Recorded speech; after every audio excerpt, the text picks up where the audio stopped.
Assalamualaikum teman-teman, selamat pagi dimanapun berada. Bagaimana kabar kalian? Tentunya selalu baik dan juga sehat, amin. Teman-teman, di video kali ini seperti biasa saya membahas kasus Subang yang sudah menjadi perhatian masyarakat Indonesia. Teman-teman, kita sudah menyimak kasus Subang dari awal sampai sekarang persidangan ini, dan bisa jadi kasus Subang ini sudah mulai finish. Tapi di sini memang kita semuanya bertanya-tanya, dan juga saya menyimak komentar teman-teman. Di sini banyak sekali yang bertanya, "Bang, bagaimana yang ketiga tersangka ini? Apakah akan ditahan atau akan disidangkan nanti?"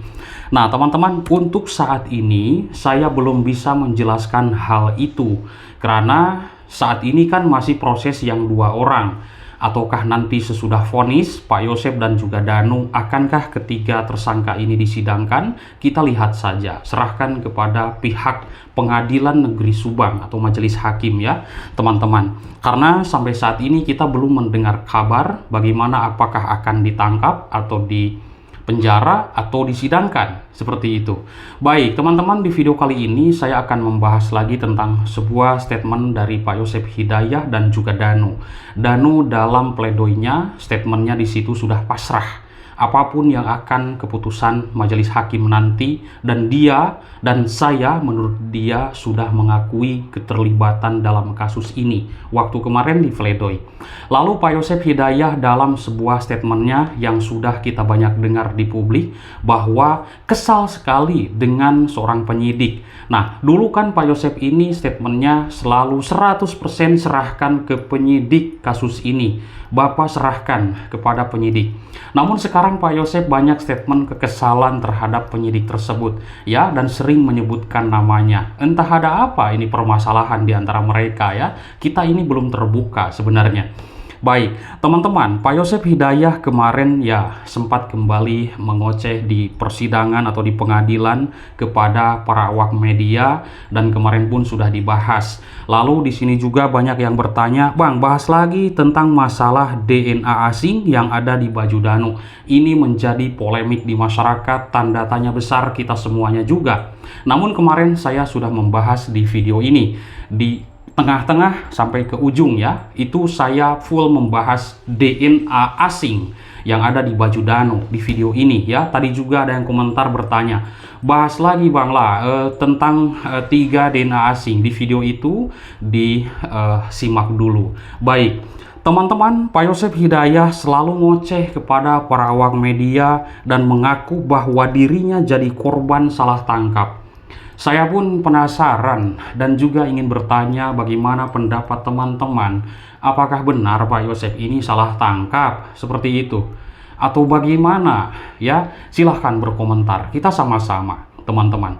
Karena memang kalau masalah pro dan kontra di masyarakat ini, baik ada yang percaya bahwa Pak Yosep benar-benar seorang dalang dan pelaku, ada juga yang sama sekali tidak percaya, ada juga yang percaya keterangan Danu 100% itu sudah benar-benar sekali, ada juga yang tidak percaya. Itu saya melihat ya memang wajar sekali, karena ini adalah penilaian masing-masing, kita pikirannya juga masing-masing berbeda-beda. Tapi intinya kita serahkan ke majelis hakim yang sekarang sebentar lagi kasus Subang akan adanya vonis terhadap kedua terdakwa, yaitu Danu dan juga Pak Yosep Hidayah.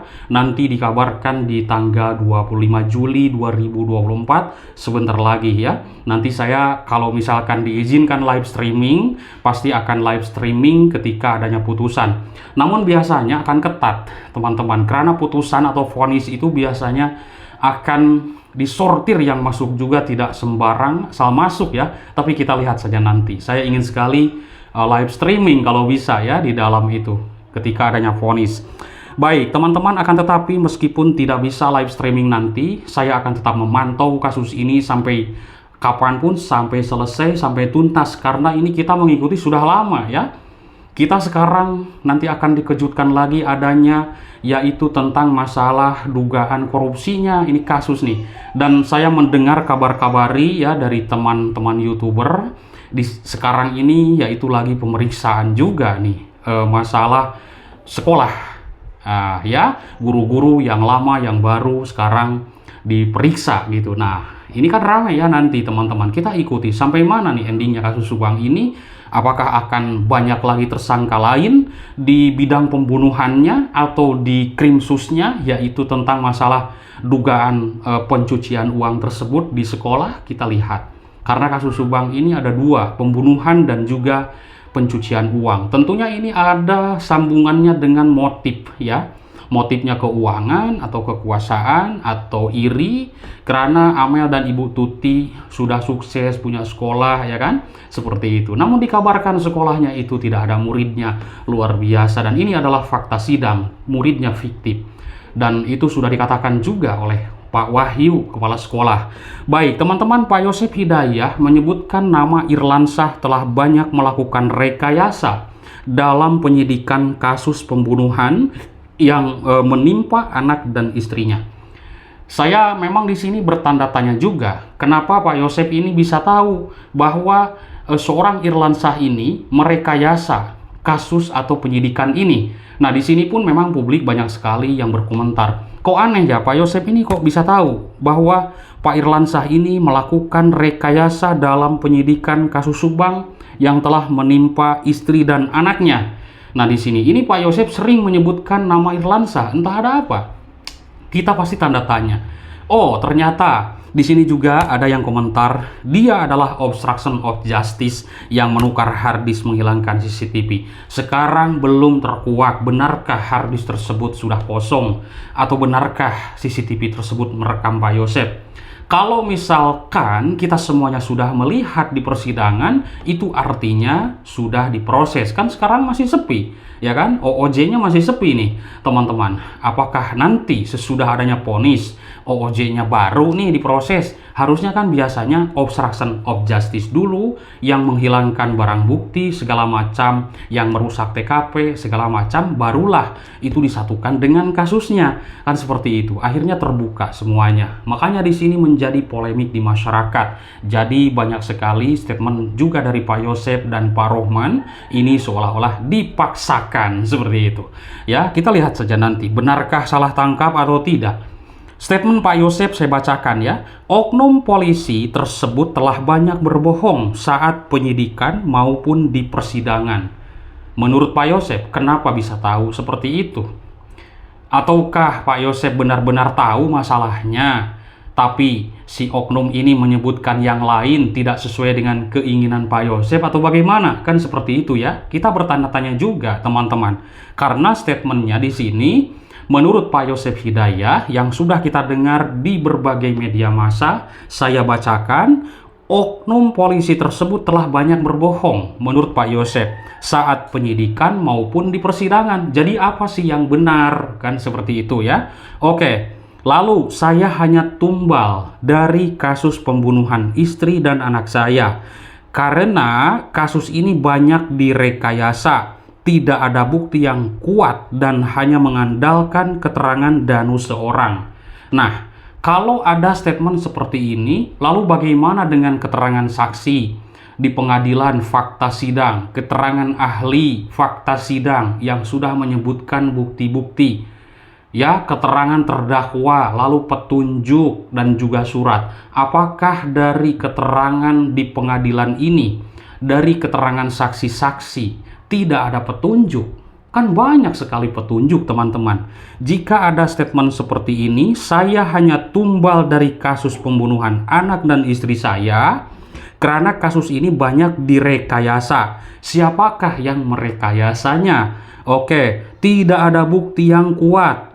Menurut Pak Yosef tidak ada bukti yang kuat. Apakah keterangan ahli tidak dianggap? Keterangan saksi tidak dianggap? Keterangan atau petunjuk tidak dianggap? Atau bagaimana? Kita pasti tanda tanya selalu ketika ada sebuah statement yang kekeh dari seorang Pak Yosef ini, teman-teman ya. Nah, lalu mengandalkan keterangan Danu seorang menurutnya yang juga sudah dibantah oleh tersangka lainnya. Oke, maksudnya adalah ketiga tersangka menurut Pak Yosef ini ya membantah atas keterangan yang Danu sebutkan. Memang kita ya selalu berpikir dengan kasus ini, Ada apa sih sebenarnya seperti itu ya? Apakah kalau misalkan benar-benar Pak Yosef ini tidak terlibat, sama sekali tidak mengetahui tentang hal kasus ini, lalu kenapa bisa ada percikan darah gitu loh? Dan ini menurut ahli puslapor ya, Ibu Beta waktu itu, ini kan ahli, apakah tidak dianggap juga atau bagaimana? Ya, nah intinya saya ingin melihat bagaimana endingnya kasus Subang ini dan juga mungkin teman-teman bagaimana ingin melihat teman-teman. Oke, baik teman-teman. Di sini kemarin Pak Yosef juga dalam ruangan tahanan memperlihatkan yaitu screenshot dari WhatsApp ya. Screenshot yang bahwa Pak Yosef menurutnya saat kejadian ada di rumah Ibu Mimin. Dan itulah Pak Yosef memang tidak berubah dengan keterangannya dari dulu tidur di Ibu Mimin, paginya teleponan dengan Kedi Golop. Di sini banyak sekali tanda tanya dari publik juga, komentar ya yang sudah saya rangkum. Coba dong tunjukkan CCTV jok motor. Oke, yang Pak Yosef lagi pulang dari rumah Ibu Tuti waktu jam 9 malam menuju Cijengkol. Ada nggak CCTV-nya? Kenapa hanya di paginya saja? Semenjak adanya ditampilkan CCTV di persidangan. Coba dong tunjukkan, katanya seperti itu. Ini komentar publik ya. CCTV yang Pak Yosef pulang dari TKP waktu itu ditelepon Ibu Mimin disuruh pulang, yaitu menuju Cijengkolnya. Apakah tidak terekam di jok motor di malam itu jam 9? Ini komentar dari dulu saya simpan dan saya pikirkan lagi ya juga ya. Kenapa hanya di pagi hari untuk senjatanya seperti itu? Tapi coba kalau misalkan ada berangkatnya ke Cijengkolnya, berarti otomatis orang-orang akan percaya 100%. Oh, berarti pulang gitu kan. Ini tidak ada sama sekali, teman-teman. Hanya memperlihatkan berangkatnya saja dari Cijengkol menuju TKP waktu di hari itu di tanggal 18 waktu mau main golf. Ya kan? Nah, ya syukur-syukur ada. Kita bisa melihat, oh iya pulang jam 9 kan. Terekam CCTV. Ini kan tidak ada. Baik teman-teman, itu saja yang bisa saya sampaikan. Terima kasih atas perhatiannya. Bye-bye.